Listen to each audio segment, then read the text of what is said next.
What's up, guys? Got a video for you today with these two fine gentlemen. I'm going to tell you all about what we did after you do the YouTube thing. So go ahead and hit that subscribe, that like button, that thumbs up button, which is also the like button. Just hit it several times. And then share with some friends. Text your mom right now and tell her that she needs to get jacked and to watch this video. But after you've done all that, here with Mr. Terence Ruffin, Nick Gloff, had a leg day today. My cameraman Trevor's got the microphone here, which I'm not supposed to touch this when we're filming. But anyway, it can't take me anywhere. Terrence told me I always want to paw it like a little kitty cat. Someone's gonna blow someone's eardrums. This is someone's first time watching one of my videos. They're like, what the hell? They already, what do you swipe or just go to the next video or whatever? I don't know. We're going to talk about muscles, I swear to God. So anyway, we had a leg day today. A fun leg day. And honestly, I don't know what the hell to talk about. I'm going to let these guys talk a little bit, but I'll give 2 minutes of context. And the thing that I wanted to kind of, show in this video, a couple cool things is one, it's three guys basically kind of in three different spots-ish for their training. And if you know how to train, if you enjoy training hard, it's very easy to still have a cohesive, good workout because basically coming in, Nick has trained with us before. It's the second time coming for our leg day. So he kind of said this is the same kind of game plan. He said he wanted to put 1,000,000 pounds on his back because he's strong and do some squats. And we were doing our thing. Terrence is now just over 2 weeks out of the Arnold, just over 4 weeks out of the Olympia. So this is a point where, really have to be relatively intelligent with his training, where it's still a hard session. Honestly, the way Terrence trained today is still harder than 95% of people probably watching this. So train harder, you guys, if you're watching this. But basically, we scaled everything back just a little bit. We probably cut working volume down by 25%. All his isolation stuff, we did working sets just right to failure. His compound movements, we kept just short of failure, but still kept the loads the same. I tell him always, and people make this mistake, I would much rather have him keep his loads heavy, and if anything, drop slightly out of the previous rep ranges, because I think, one, that's valuable for holding tissue, but two, I'd rather have a little bit overall less volume, not just in the number of sets, but even within the number of reps within those sets, because if anything, I'm thinking about starting to have him look fresh coming into the shows, obviously. And for a little bit of context, we were talking about how entertaining we find the internet. Terrence was getting to the point in his prep where just for multiple variables was getting a little overtaxed, where his body was getting inflamed. And if you've ever been that in a prep, you can just start to hold water. And we had it kind of peak with the day. Last week, we went and trained over at Stewart and Revive with Mr. Bumstead. And between that and then coming off a couple of days of that, he was up like 6, 7, 8 pounds almost of water weight. And we kind of knew it ahead of time, where it's I even told him, I think we pushed that leg day a little bit harder than I normally would have at that point in time. But at the same time, how often we all get to train, number 1 and 2 in the world. It's F it, it might be mildly sad to hold water for 2 or 3 days, but it'll be more fun to look back at that workout in the future. So the nice part is we took some off days, took his training back, actually scaled it back where he probably should be, and he's dropped that 6, 7, 8 pounds. And if you guys see some of the video today, in my professional opinion, now again, I don't have a profile on Instagram that's a private profile with no picture, so I might not know what I'm talking about as well as those people, but in my professional opinion, he is right on point. He's about 6 pounds above his weight limit. 5, 6 pounds. And I think that's about what he needs to drop, probably literally maybe 4 pounds. So he'll be right at the cap with literally no fat left on his body. I think looking better than previous years.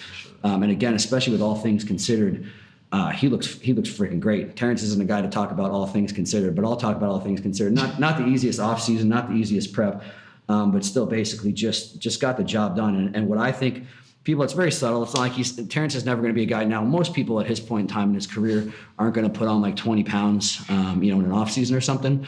But he's got more tissue and he's got more in the right places. His biceps are particularly bigger this go around. His back is bigger. Not that was the goal. His hamstrings are bigger, which was a big goal. And he's near perfect physique in my opinion. About as balanced as a physique. In my opinion, the most balanced physique in all of the IFBB. I might be biased, but I don't know. So anyway, that's some of the context for where we're at. I'm kind of right in what I would consider just sustainable, trying to be able to train hard, a couple more working sets than him, train to failure. Nick is just young and strong and off season and just fucking shit up. Can you beep all that? I'm trying to cuss less. Can you beep all that out? He's right there. You don't need to talk into the mic. But you can beep out my cuss words in case my kids ever watch this 10 years from now.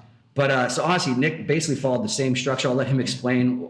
He has reasons aside from just being really, really strong. He's not just putting a bar on his back just for fun. That's probably some of it, because if you're not having fun training, then what the hell is the point of training? But he also was deciding to do some hacks with us today.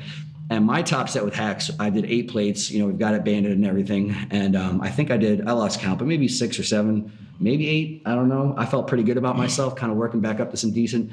And Nick was going to touch that as like a warm-up set. And then he was like, well, if it feels good, I'm just going to go.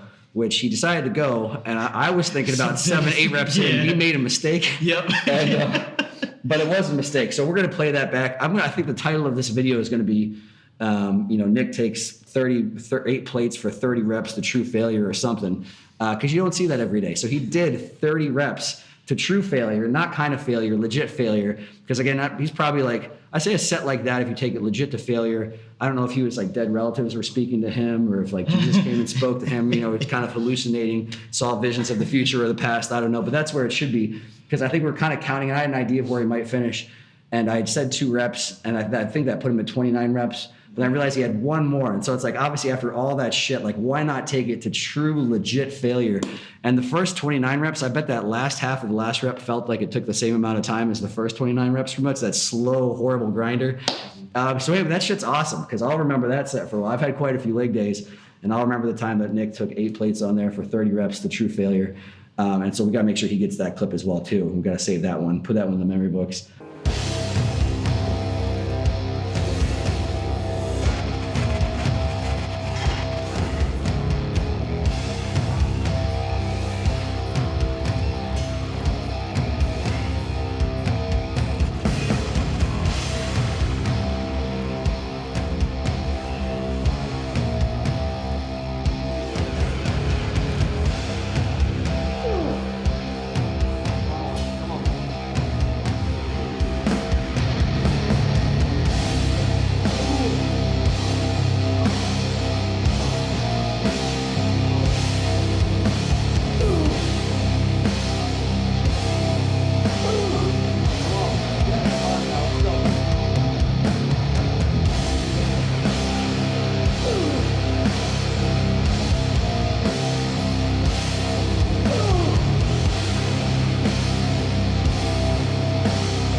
Because I always say that too, like that kind of shit. People are like, I can't get my legs to grow. And it's like, just show me you doing that kind of stuff. And again, if you're a person who struggles to grow legs, I always say you need those higher rep ranges and you need to take them in close proximity to failure. And people are like, oh, I do sets of 20, which is like a fluff set of 20 on leg extensions, or they mean like 20 steps of walking lunges with body weight at the end of the workout. And I was like, no, that's not what I'm talking about. My Nana does jazzercise as well too. That's not what I'm talking about. And so sets like that, I think, will be things that set people apart, that perceivably don't have the best genetics for legs, but are unwilling to do the things. And to be honest, I even said that I don't think I've ever done 30 reps to failure on a hack. I might have done close to that with like drop sets, but a straight set, man, that's all kinds of horrible. And half that I say is like, I never had to do that. I mean, to get my legs to grow the way I want them to. So that's sometimes necessity makes you do stupid things. And then sometimes just misjudging your weight makes you do stupid things and not wanting to quit halfway through when I'm yelling at you. So I think like 12 minutes ago, I said I'm going to give a quick 2-minute overview of this video and let those guys talk. But if you're not new here, you're just used to this. This is as quick as it gets anyway. Hopefully we've overplayed some video while this rambling is going on. But I'm going to let Terrence say anything that he wants. Terrence, thankfully, won't have as much to say because he's got to conserve energy at this point in time anyway. And then I'll let Nick say whatever the hell Nick wants to say about today as well too. Not when you talk, otherwise it doesn't work. No. You gotta look directly at it. Okay, today was good. I don't know what to do with my hands. I'll keep it short. Cards drove real good today? Yeah. No, I feel great. Calories are dropping, but I still feel fine. Let's see. I think the last leg day we did, I was doing pendulum squats, but when we went down to Revive, they didn't have that, so I did hacks, and it felt great. So I was like, let me just keep this in. I actually was a bit stronger since leaving, which I was surprised. So I'm really happy with that. Hip feels a lot better. I was having some hip issues, and it's great to have Nick here, push me. Like you said, the 30 reps was pretty insane to watch. Even him squatting like 4 plates just to get the skill acquisition back was pretty impressive just to see as well. So it was a fun day. That's it? Yeah, that's it for me. Oh, okay. All right. We balance out really well. Yeah. So I came into this just like I did last time, just doing the basic working session that they wanted to do. And it's pretty similar to what I was going to do anyway. If I was training this leg session by myself, my typical leg session for this rotation for me would have already had a back squat in it. And so because I'm coming out and just recently have reversed out of dieting phase because I was going into a prep for this season, I had to stop that for some health reasons and some problems that I had to fix, which are just going to be lessons that have been learned for the next time around, which is fine. I'm young, so now is the time to make those mistakes and figure those things out. So later when it's a little bit more impactful, I don't make them again. So where I am right now, I'm a couple weeks removed from having the turnaround. So food is back up. And now I have a lot more energy to start doing the things that I really like to do in my training. For a long time, especially because my diet had been, I had started in like March. So my training, as I would usually like to do it, started taking its little bits off over time. And then like mid-summer, June-ish, July is when things started to get a little bit rough. And after that period of time, cardio was pretty high, food was pretty low. And all the things that I usually typically like to do with my training started to have to get removed. The big compound work that really makes me happy, the back squats, the front squats, the bent over rows, the deadlifts, all that stuff had to get back burned, put into a couple of later points in the session rather than being the primary, where my typical structure for a session would be to do as much preparatory work as I can, do a little bit of mobility, access, stability, capacity, variability type things before I actually get into my first working sets of anything. Then the first working sets are always going to be the bigger movement. And so I've already done everything that would make me well aware of what I can and cannot do on the day. And then I would work in and do my working sets up to the weight for that movement and then move on with the rest of the accessory stuff in a way that makes sense further along the session. But as things started to get a little bit more difficult for me to do and my top level output was starting to drop pretty sharply, I had to start moving those things later into sessions and then turning them into variations that would take a little bit of the onus off of me for the internal stability, and other variations that would put a little bit more of a hard mechanical block on how much load I could move For example, like instead of doing just an RDL or a stiff leg from the floor, doing it from a deficit and banded, doing it third in a session rather than first with just a regular RDL or a stiff, giving me the opportunity to still get the pattern in, do a little bit of skill acquisition in the point in the range where I struggle with at the top, which would force me to get a little bit better at the movement overall when I can change the variations and the session structure later on, like now, where before in my leg sessions, I couldn't do a back squat or a front squat with a free bar anymore. It was more hack squat based, doing other things like leg press, and then trying to be as conservative as I could with my squats or doing them as tempo or pauses. So I could, again, build the skill. So when I do come back to a place like now that I have the ability to do harder work and do it a little bit more frequently, I can do it with a little bit better skill and springboard myself to another level of output as I keep on continuing to build, which is where I am now. And because I came here to train with these guys, knowing that we were going to get some squats in, I decided that I wanted to keep on doing my back squat as I normally would for my session in this rotation. So I put 7 plates on my back after a full warm up with a squat bar I've never used, and it buried me. So if that stays into the video, you'll see that one. It's a little bit of a, yeah. I have gotta humble you a little bit. I have no problem with that. That happens all the time. So getting used to being under a bar like that is a little bit different, takes a little bit different skill, the bar placement, where everything can move. But then having to drop back and do a little bit lighter for the actual working set, and then following that, because that was really only to hold on to the skill, as that's the third time I've done a back squat on an output pattern as the first movement in a session in months. So having that in so I don't miss out on the opportunity to keep on getting the skill honed in, then doing the rest of the output on a hack, taking that to a mistake of going with 8 plates and taking it for 30. Happy mistakes, yes. Going the Bob Ross of the hack squat. Yeah. Hoping for maybe 9 or 10 next time, and I'll cut it like halfway in between and fail at like 15 to 20, hopefully. But after that kind of screwed me. Yeah. I was pretty wrecked after that point. And then you'll see, obviously, in all the work that happens. Half the time, most of the footage of me probably will be me on the ground somewhere in random places along the gym, interspersed with some short working sets. Yeah. So, but the work got done, and this is pretty much what I expected to do and what I came here for.